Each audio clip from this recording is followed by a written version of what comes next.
There we go. We're in the book of 2 Kings, we finished chapter 4 last week.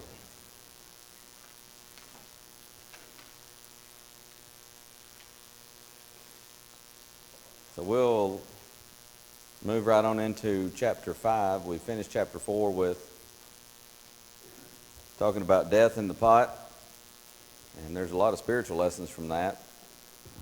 If something poisonous has been put into a stew or a meal of some kind, and you eat it with all sincerity, you may have no idea. You may think it's the best tasting stew. It may go down tasting so good, but if it's got poison, it's going to make you sick. You may get to the hospital. You may say, I didn't know. I really believed with all my heart that was perfectly okay. But that's not going to change the fact, is it? So, like I said, there are a lot of spiritual lessons in that. And then, of course, a miraculous feeding at the end of chapter 4 as well.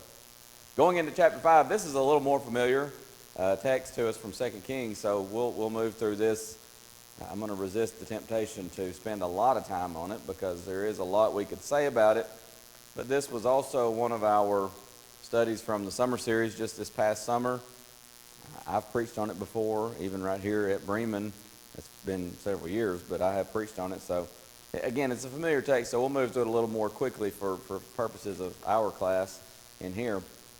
But you got Naaman, the captain of the host of the king of Syria. He's a great man with his master. He's honorable. And notice there's something here that maybe we don't notice a whole lot in our discussion and study of Naaman. By him, there had been given deliverance unto Syria. But what did I leave out? By whom? By the Lord.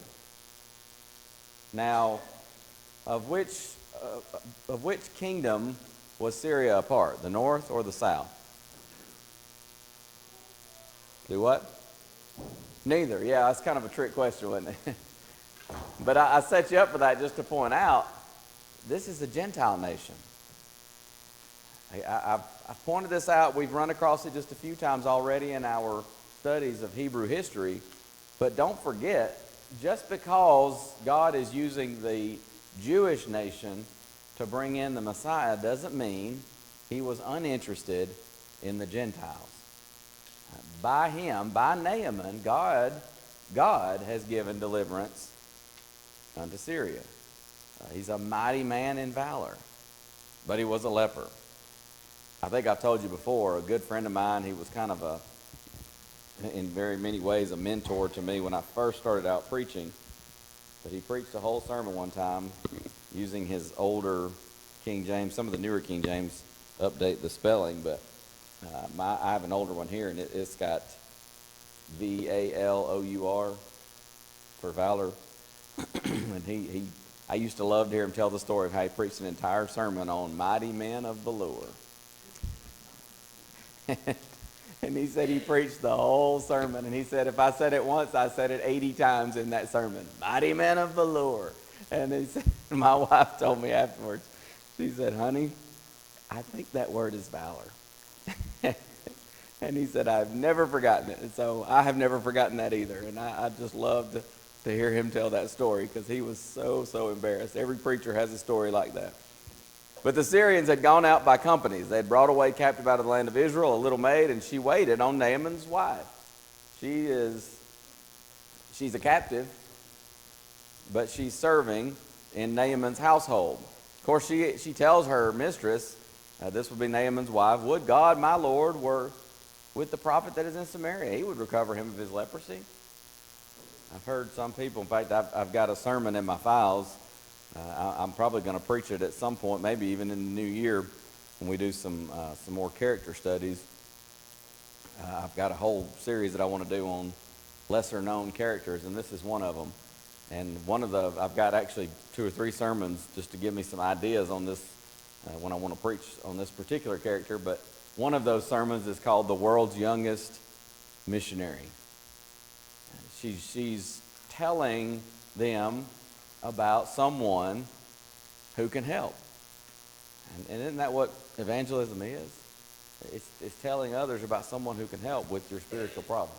There's only one who can help. The old saying, I'm just a nobody trying to tell everybody about somebody who can save anybody. That's evangelism. And this young lady, she's not a world traveler. She's not a pulpit preacher, obviously. She just says, hey, I wish you'd go talk to that prophet in Israel. Even very young children can say, and I could give you multiplied examples in my life and from other people that I've heard where just a young child maybe says to somebody, I wish you'd go talk to my preacher. I wish you'd go study the Bible with the preacher down there where we go. And sometimes that ends up in a Bible study, and sometimes ends up in somebody obeying the gospel. But this young lady, she just simply says to her, I wish you'd go talk to that prophet who was in Israel. Well, he could heal you. It's interesting. Why is this little girl having to suggest this? They should have known. Elisha was not, as you read later on in the New Testament, the expression, this thing was not done in a closet or in a corner, right? It's not like Elisha was doing secretly over here doing miracles and saying, now let's keep this secret. In fact, that's what Elisha's miracles were for. They weren't just so everybody would say, man, isn't that Elisha something else? They were so people would know there's a God in Israel. The God is in Israel. Over and over again. Same thing with Elijah, by the way. These were not to build them up. They were to show there's the one true God. He's there in Israel. So, she says, I wish he were with the prophet that's in Samaria. So one went in and told his Lord, saying, thus and thus said the maid, this is the land of Israel. So the king of Syria decides, he says, go. This is his right-hand man, Naaman. But buddy, when you got leprosy, that's bad news, isn't it? I mean, here's a mighty man. He's a military expert. He's caused them to have great victories. But now it finds out. I mean, you can just imagine the whispers going through the country. Oh, Naaman has leprosy. That means you're going to be cut off. It's very contagious. This changes everything. So, I said, man, we got to do something. If there's hope, let's send him over to the king of Israel. So, all they heard from the little girl, they didn't listen very well, did they? And that happens sometimes when we're trying to be evangelistic even now, right? Sometimes you say something and somebody says, something that you just kind of want to say, are you listening at all? One of my aunts was sweet lady, and just kind of like another mama to me growing up. But sometimes we would talk, and granted, I will tell you in hindsight, I made the mistake that a lot of times people make. Instead of getting into a Bible study, I say it over and over again, and it's true. People don't obey the gospel because of arguments, because of discussions about a particular verse or doctrine. People obey the gospel when they get into a Bible study and they learn the truth through a systematic study of something, especially somebody who's entrenched in a denominational type error. But my grandmother and my aunt, they were both very devout members of the Baptist church. And so we would have discussions, of course, many times, and baptism would come up, and we disagreed on that. What is the purpose of baptism? She would say, well, a person becomes a Christian, and then they're baptized later, and you know the expression that's often used, an outward sign of an inward faith and things like that. And I would say, no, the Bible teaches baptism is for the remission of sins. It washes away sins. And sometimes my grandmother would say things like, I could see her just gritting her teeth. She'd say, a person can go in the water a devil and they'll come out a devil. And I said, yes, grandmother, that's because you got to repent. And she just was not getting that. But anyways, one time I preached a sermon at my home congregation. I was just starting off, and bless my heart, it was probably pitiful. But anyways, it was on baptism, and my mom really liked the sermon. Bless her heart. Mamas are going to say their boy's sermon is good no matter what, I reckon. But anyways, she tells my aunt, oh, you really need to listen to this. And so she did, and the next time I see her, I'm kind of, coming a little bit sideways, like, what's she going to say? Because I know she's listened to that, and I'm waiting for it. I'm waiting for her to say, let me tell you something. I got a bone to pick with you, and I was getting ready to get into a discussion. And she says, oh, Chad, I listened to that sermon. And I was like, you did? Yes, and it was wonderful. So good. I wish Mother could have heard that sermon. Oh, she misunderstood something. And I'm like, what sermon did Mama give you? Did she give you the one on baptism? Yeah, it was wonderful. And I'm just sitting here thinking, how could you say that? You don't agree with anything. Because the big part of the sermon was talking about what is the purpose of baptism into Christ.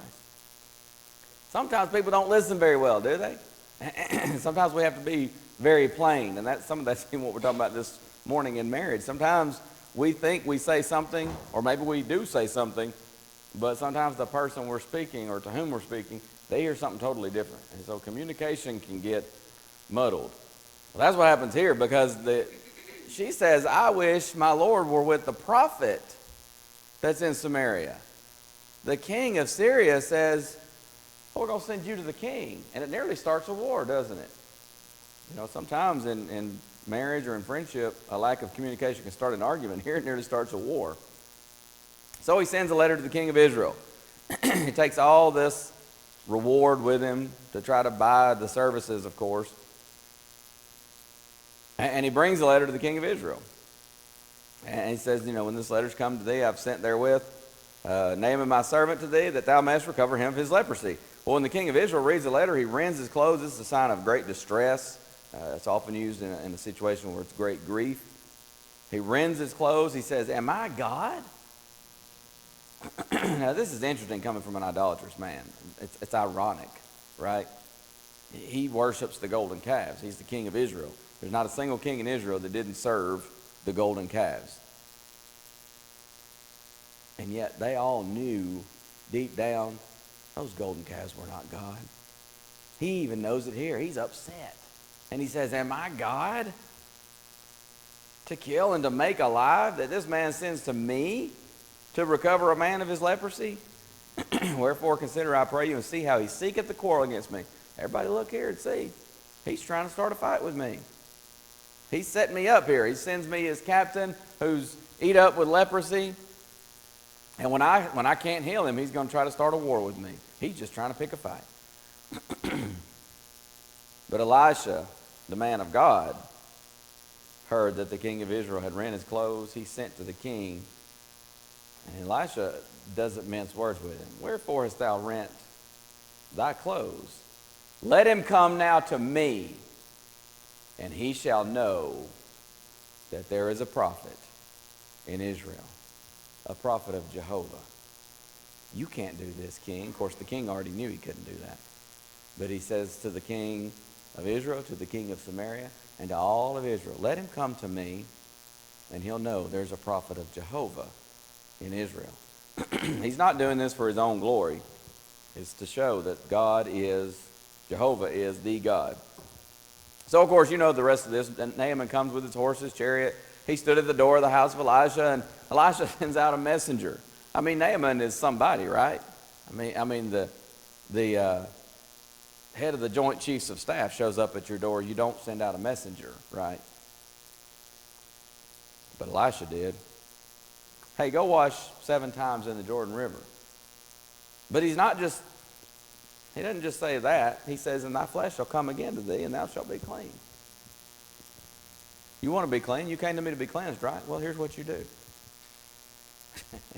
Naaman was wroth and went away. Boy, pride will get you in some trouble, won't it, sometimes? Naaman's pride, he expects the red carpet to be rolled out. I mean, he's upset. And in fact, he even says, behold, I thought. We used to joke with each other a lot in preaching school. Somebody would say, well, I didn't think this test was going to cover all the way into chapter such and such. And we'd look over at that student and we'd say, behold, I thought. We just say this all the time to each other. If somebody says, I thought something, behold, I thought. Just kind of one of those jokes that we used all the time, it seemed like. So he says, He had a preconceived notion of how this thing was going to go down. I thought he's going to come out to me, he's going to stand and maybe hold his hands up toward heaven and call on the name of the Lord his God, strike his hand over the place, and recover the leper. I thought there'd be a lot of pomp. I thought there'd be a lot of circumstance. And you send a messenger out to me and just say, go dip 7 times in the Jordan River. He's furious. He says, let me tell you something. Abana, Pharpar, rivers of Damascus, they're better than the waters of Israel. I don't want that nasty river. May I not wash in them and be clean? So he turned and went away in a rage. I mean, he is hot. Yes, sir.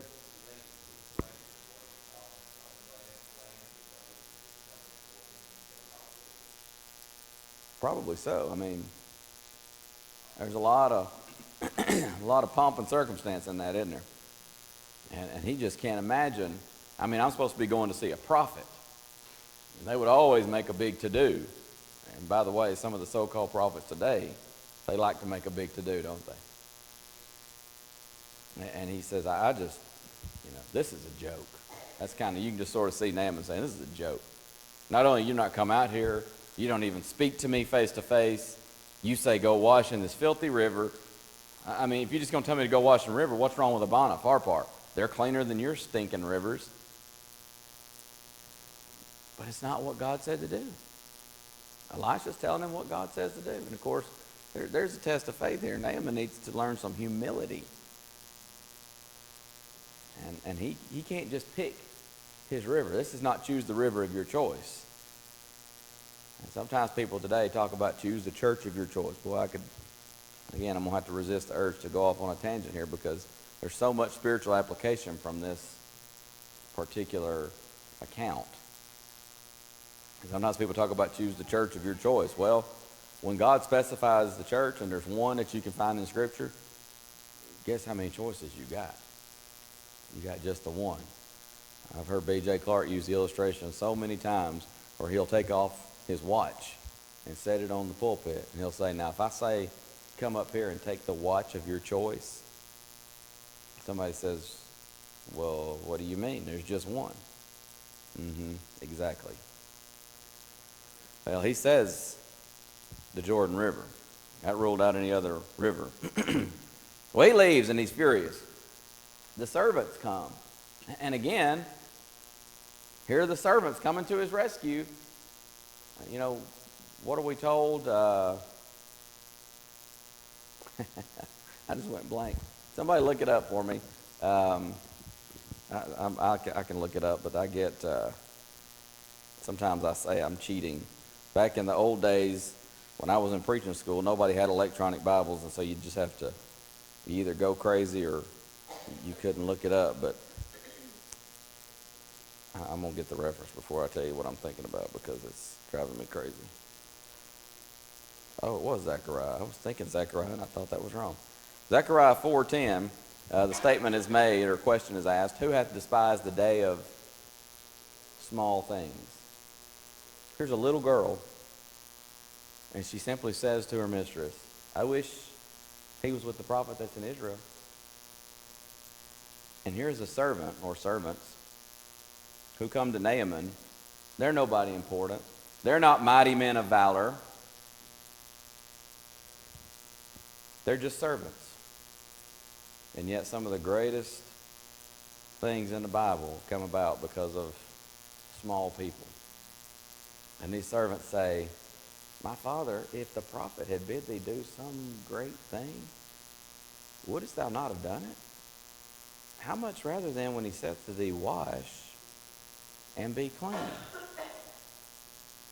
I mean, if he had come out and said, Naaman, you're going to go and you're going to have to break through the hosts, break through the lines of your most powerful enemy. You break through that line and you get to the back and you tear a piece of fabric off the highest ranking general in their forces. I don't know, I'm just making up some scenario here.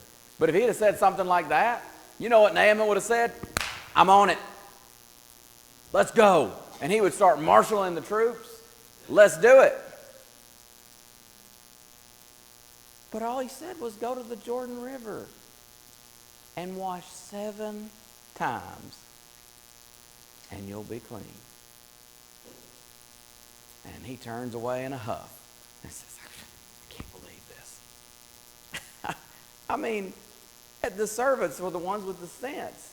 I mean, here's this great, no doubt, a military genius as far as tactical warfare goes. But how dumb, how foolish. And they say, come on, Naaman. We're not trying to speak out of turn here, but come on, man. We want to see you get well. What do you got to lose? I mean, if he tells you this to do some great deed and you fail, you die. But here, if you fail, all you've done is wash yourself 7 times in a river, and you say it's nasty, go home and wash in a clean one when you get home. You got nothing to lose.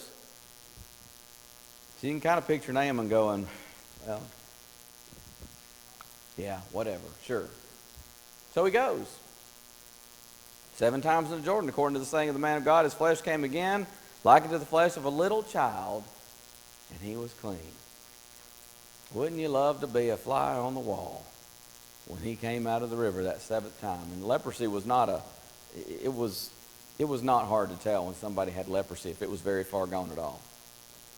You don't look at your skin and go, I think that little spot might be getting lighter. I think it might be going away. I mean, this is a flesh-eating disease. He came up the 7th time, and he would have known immediately. I'd love to have seen his face. Well, let me tell you what he does. He returns to the man of God, Elisha. He and all his company, he brings his great company with all their pomp and circumstance. He stood before him and he said, behold, now I know there is no God in all the earth.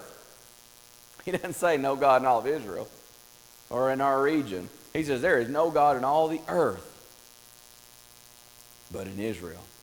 Now therefore I pray thee, take a blessing of thy servant. Listen, I'm going to give you something for this, because you have literally saved my life and you have demonstrated to me the one true God. And I want to share some of my blessings with you. He's doing that. He's not trying to bribe him or pay him off. He's doing this because he's a changed man here. I mean, he realizes, hey, I've been wrong about this thing. And he's grateful. But Elisha answers him, as the Lord liveth before whom I stand, I will receive none. And he urged him to take it, but he refused. Elisha understands, I don't want anybody going around saying, well, listen, if you go to Elisha and you pay him X number of gold, silver, whatever, he'll heal you. Elisha says, no. This was Jehovah. This is not Elisha. This is a servant of Jehovah who has done what God has said, and you've been blessed with healing from Jehovah. And there's nothing you could give him because he owns everything, heaven, earth, the seas, all that in them is. Naaman says, well, shall not then, I pray thee, be given to thy servant 2 mules burden of earth? For thy servant will henceforth offer neither burnt offering nor sacrifice unto other gods, but unto the Lord. He says, can I take some dirt with me, and I'm going to put it in my house or somewhere, and when it comes time to pray, I'm going to bow down on this earth, because he seems, and this may be ignorance or it may just be symbolic, he seems possibly to be in his ignorance connecting God to a location, Jehovah to a location. I think probably there's more just symbolism to this. Sometimes maybe you go to the beach. You ever brought sand back from the beach? I just want to remember, that was such a great trip, so much fun. I'm going to bring me a little thing of sand back, and maybe even as a souvenir or something. But he says, I'm not offering burnt offering nor sacrifice.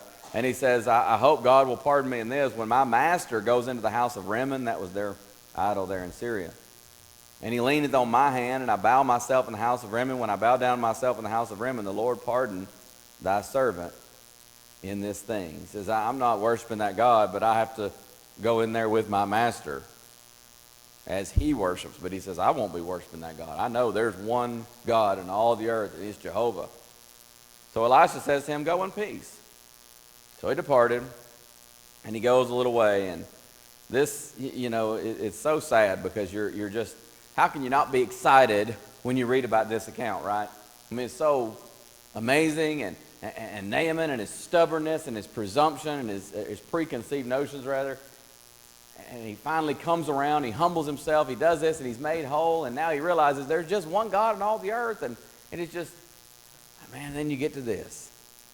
And it's so sad because Gehazi, the servant of Elisha, the man of God, said, behold, my master spared Naaman this Syrian, and not receiving in his hands that which he brought. But as the Lord liveth, I will run after him and take somewhat of him. And you can almost picture Gehazi saying, Elisha, you big dummy. I mean, the guy brings millions of dollars and you don't take anything? I mean, we couldn't take a few thousand? Come on, this is stupid. I'm going to go get something from him. He ought to pay for this. I mean, he just had leprosy and he was healed. And dummy Elisha won't even let him give anything. I've never in my life seen such foolishness. You can almost just hear Gehazi trying to rationalize this to himself. So he follows after Naaman. Verse 21 says, and when Naaman saw him running after him, and Naaman, he jumps down, and poor old Naaman, he's everything is in good faith here with him. He says, everything okay? Is all well? He says, all is well. My master sent me. Well, that was a lie. Saying, behold, even now there be come to me from Mount Ephraim 2 young men of the sons of the prophets. Another lie. Give them, I pray thee, a talent of silver and 2 changes of garments. Well, another lie, because he says he wants this for those men who didn't even come. Naaman says, look, be content. He asked for a talent of silver. Naaman says, take 2. He bound 2 talents of silver in 2 bags, 2 changes of garments, lay them upon 2 of his servants, and they bare them before him. When he came to the tower, he took them from their hand and bestowed them in the house, and he let the men go, and they departed. So Naaman says, not only am I going to give you a talent of silver, I'm giving you 2. Here are the garments you requested, and my men are going to escort you back, make sure you're safe, and get everything put up where it needs to be. So they go with him, and he gets everything situated, and he releases them. Gehazi does, that is. So he lets the men go, and they departed. So then he goes, after he's got everything situated, and he stood before his master, Elisha. Elisha said unto him, where have you been, Gehazi? Whence comest thou? He said, nowhere. Mamas, does that sound familiar at all to you? You ever have your young'un come in and maybe, I remember one time I came in and we'd been playing in the mud. My mom did not like that. And, boys do like that. So it kind of caused some pain sometimes. But we've been playing in the mud. We're pretty much covered in mud. Mama says, where you been? Nowhere. So Gehazi probably was not quite as obvious as that, but it makes me kind of laugh every time I read it because I've been there I've been there myself, and I've been there with my own children, where you say, where have you been? And they just say, nowhere. And you know that's a lie. And so Gehazi says, I servant went no whither. He said unto him, went not mine heart with thee, Gehazi, when the man turned again from his chariot to meet thee? You can almost picture Gehazi is kind of like, again, maybe you have a cousin that could relate to this. But sometimes when I'd say that to Mama, I'd say, nowhere. And she'd say, you think I didn't see you out there? You think I didn't see you splashing in that mud hole, playing in that mud? And then you're kind of like, ooh. Now, what are you going to do? So Elisha says, my heart went with you when you went.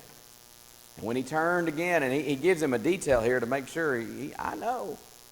Now, there's no indication Elisha went with him or spied on him. I think God revealed this to Elisha.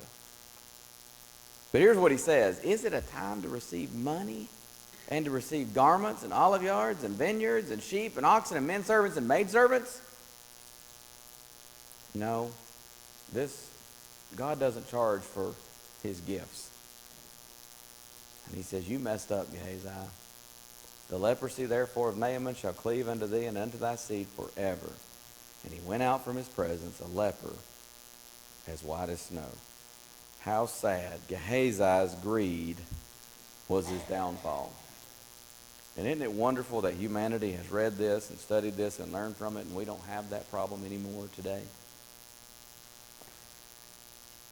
sadly, greed continues to be, with many folks, a major, major problem. So that's the tragic end of Gehazi there. He's going to be a leper. So chapter 6 starts a new thought. Again, remember, chapter breaks are not in the original, but here's one where it very obviously is kind of starting a new little section here. So you got these sons of the prophets, and they say, hey, this place where we live, it's just a little too narrow. No, we don't have enough room, in other words. So Elisha says, or they say to Elisha, let's go to Jordan, and we're going to take every man a beam, and we're going to make a place there and build what we would call kind of a bunkhouse or a dorm or something like that. You know, these schools of the prophets, they tended to, they stayed together. And it was not just a day school or whatever you might want to call it. They were there, and he says, build a place there where we may dwell, there at the end of verse 2. So Elisha says, go. One said, be content, I pray thee, and go with thy servants. And he answered, I will go. He says, can you come and be with us? And he says, sure. So he goes with them, and they come to Jordan. They cut down wood, and you got a fellow who's felling a beam. The axe head fell into the water, and he cried and said, alas, master, for it was borrowed. If you've ever dropped something iron into the water, you know what happens to it. It sinks. My grandmother, Dollahite, used to say she swims like a piece of iron, and she never learned how to swim. And we'd sometimes get her to try to go swim with us somewhere. She'd say, I don't think so. But this piece of iron, this iron axe head, it falls off. And it falls into the water. And he is upset because it was borrowed. Now, I don't know about you all, but I was brought up, and it certainly, you see here a principle where you borrow something, you return it, and you return it in at least as good a shape as when you got it, if not better. And he's upset. He's not upset just simply because he lost an axe head. He said, this was borrowed. It didn't belong to me. And no doubt, again, the prophets, we pointed this out before, they didn't fare too well financially. And so he's up, I'm going to replace this. He's not thinking to himself, oh, well, sorry, Charlie, you just lost your axe head. Nothing I could do. It was just an honest accident. And he said, no, he's upset about this. The man of God said, where fell it? He showed him the place. He cut down a stick, cast it in thither, and the iron did swim. There's another miraculous event, obviously, from Elisha. Therefore said he, take it up to thee. He put out his hand and he took it. Can you imagine that? You drop something, and boy, wouldn't that be a great thing to have the ability to do? Of all the things that people have lost in oceans and lakes and ponds and all that, to be able just to put a stick in there and up it starts floating. But Elisha did this miraculously, of course. So at this point, and here's another section, the king of Syria is going to war against Israel. So you got this, they're building a new dormitory or whatever you want to call it.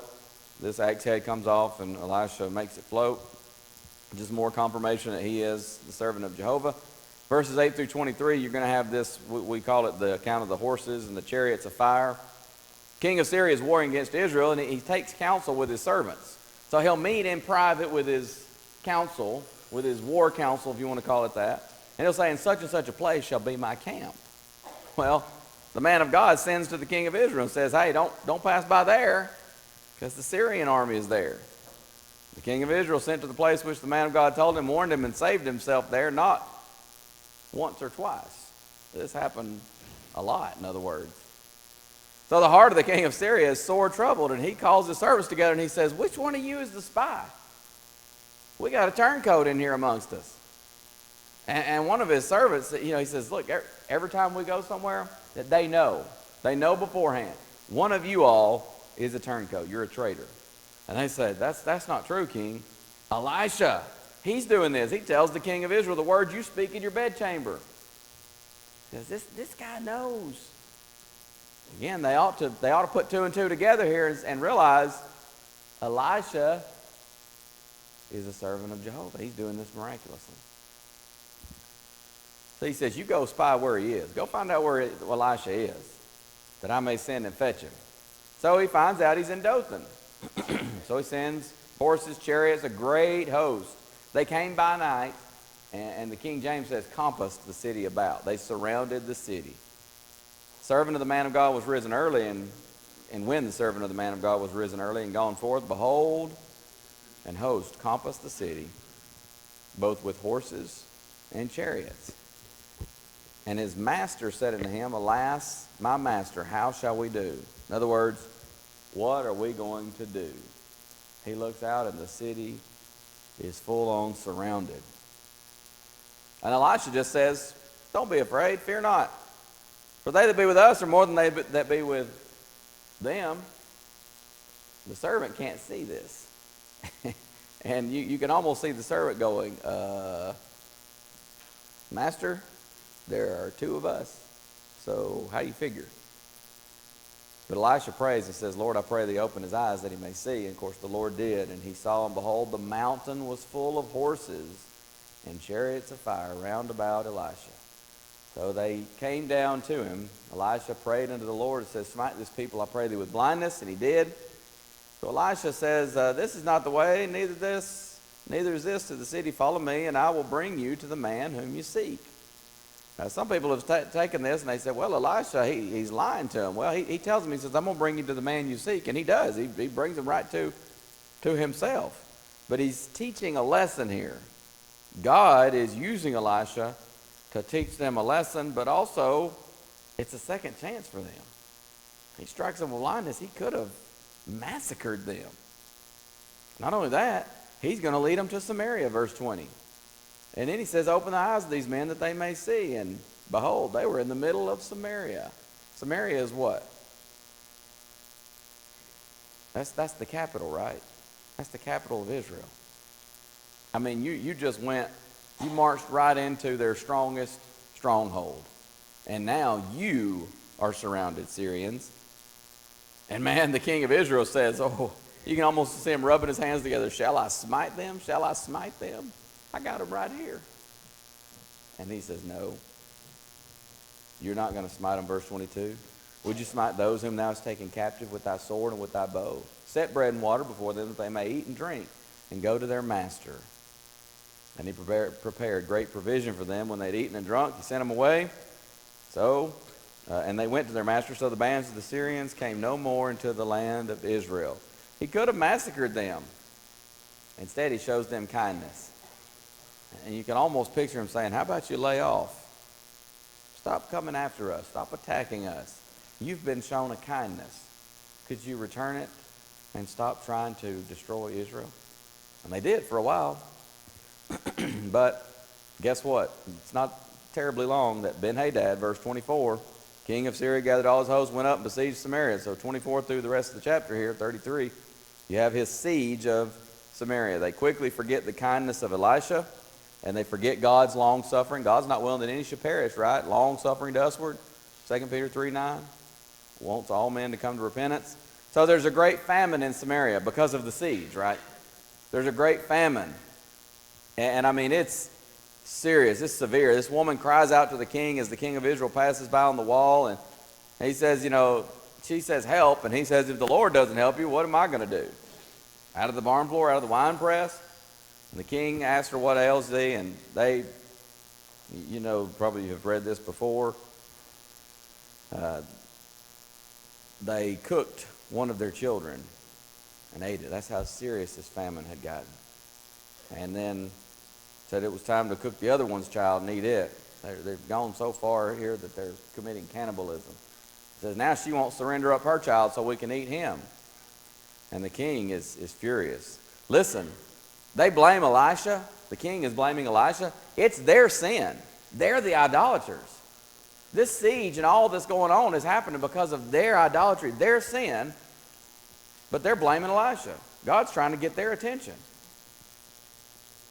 But, by the way, God told them this would happen. Leviticus 26, 27 through 29. If they turned away from God, things would get so bad that they would get to this point. It's interesting. They've been offering their children to Molech, right? They're desensitized to this value of human life, and they're even to the point of eating children. Remember, a nation callous to human life is ripe for destruction. Still, the king refuses to repent. Let's stop there. I know we didn't quite get to the end of the chapter. We'll sum up that last part and pick up there, Lord willing, next week. Thank you very much. We'll have a break before worship.